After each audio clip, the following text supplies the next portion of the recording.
2030 বিশ্বকাপ নিয়ে আর্জেন্টিনার আলোচনার কেন্দ্রবিন্দুতে এখন মেসির বড় ছেলে থিয়াগো। তবে বাবার কোটায় নয়, নিজের চোখ ধাঁধানো পারফরম্যান্স দিয়েই আলোচনায় আসছে সে। স্প্যানিশ ক্রীড়া দৈনিক মার্কার এক বিশেষ প্রতিবেদনে উঠে এসেছে 2026 বিশ্বকাপ শেষ হতে না হতেই বিশ্বমঞ্চে নতুন এই জল্পনা ডালপালা মেলছে। শতবর্ষী 2030 বিশ্বকাপে থিয়াগোর বয়স হবে ঠিক 18 বছর, যা পেশাদার ফুটবলের জন্য একদম উপযুক্ত সময়। ইন্টার মায়ামির একাডেমিতে অনূর্ধ্ব 14 দলের হয়ে শিরোপা জিতে থিয়াগো ইতোমধ্যে প্রতিভার প্রমাণ দিয়েছে।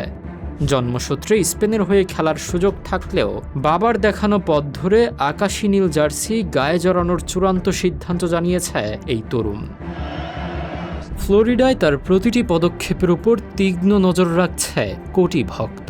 39 বছর বয়সে লিওনেল মেসি টানা দ্বিতীয়বার দলকে ফাইনালে তুললেও 2030 সালে 43 বছর বয়সী মেসিকে বিশ্বমঞ্চে দেখার সম্ভাবনা বেশ ক্ষীণ। তাই ভক্তদের সমস্ত আশা এখন থিয়াগোকে ঘিরে। মার্কার প্রতিবেদন অনুযায়ী বাবার ক্যারিয়ারের বিশাল চাপ থাকলেও থিয়াগো নিজস্ব যোগ্যতায় নিজের পরিচয় তৈরি করছে। বয়সভিত্তিক দলে তার ধারাবাহিক উন্নতি ঠিক থাকলে 2030 সালের বিশ্বকাপে নিশ্চিতভাবেই নতুন এক মেসির দুর্দান্ত উত্থান দেখবে ফুটবল বিশ্ব।